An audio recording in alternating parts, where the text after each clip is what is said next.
Hi everybody, welcome to Paca Tuesday. I'm Tasha with Butterfield Alpaca Ranch, and today's alpaca of the week is Charla. Charla just turned 8 years old a couple of weeks ago on May 25th, and she's a week younger than Rhodey, who you met last week.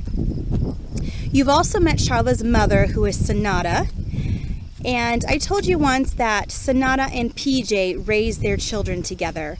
Well, that would be Rhodey and Charla. Rhodey and Charla were raised kind of like sisters. Since they're only a week apart, they've been together their whole lives. Even though Charla's been bred a few times, she's never had a cria. In fact, when she first came to me, her and Rhodey had been bred the year before and were due right around the same time. So I'd brought them into my place in Napanee where I had an area just for them. While they were there, someone came in to do a job of cutting trees right down the street from me, and he brought his dog in to work. That dog was running around the neighborhood just looking for some fun. He found his way into the pen with the girls. Well, he was having fun and they were not. I saw out of my window, just out of the corner of my eye, that they were running. And that was really unusual, especially for the size of a pen that they were in. I'd never seen them run, and there really would have been no reason for them to run unless they were scared. And sure enough, it was a situation where the dog was chasing them and they were scared. Well, Charlotte turned out okay.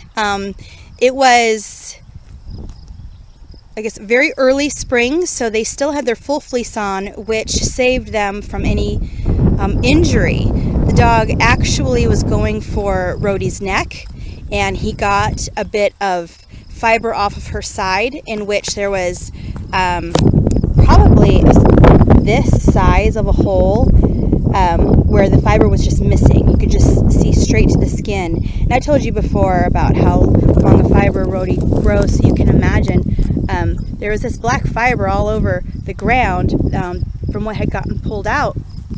Well, like I said, thankfully that fiber saved them from injury, but there was still a concern because I had been told they were bred and were due like really soon around that time period. So I ended up taking these girls to the vet to be ultrasound and just to make sure that everything was still okay, and come to find out that neither of them were pregnant. So no crias that year. I think we've tried once since then.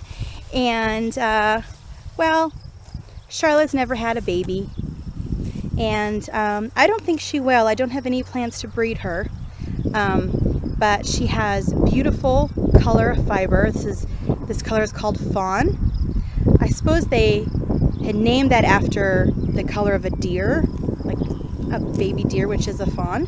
That would be my guess, but I have a lot of fawn girls in my herd, and if you come to visit, there's 3 of them, including Charlotte, that looks so similar. It's very hard to tell them apart unless you spend a lot of time and kind of get to know them.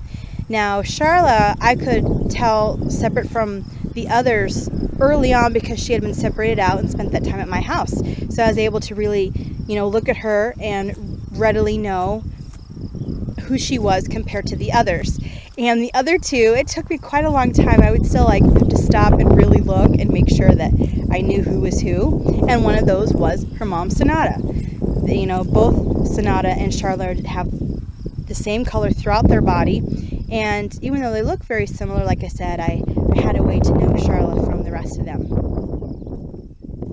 Charla and I thank you for joining us today on Paca Tuesday. Have a great day. Bye.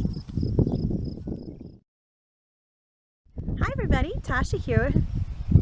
Hey! Charlotte just turned 8 years old a couple of weeks ago, and she's a year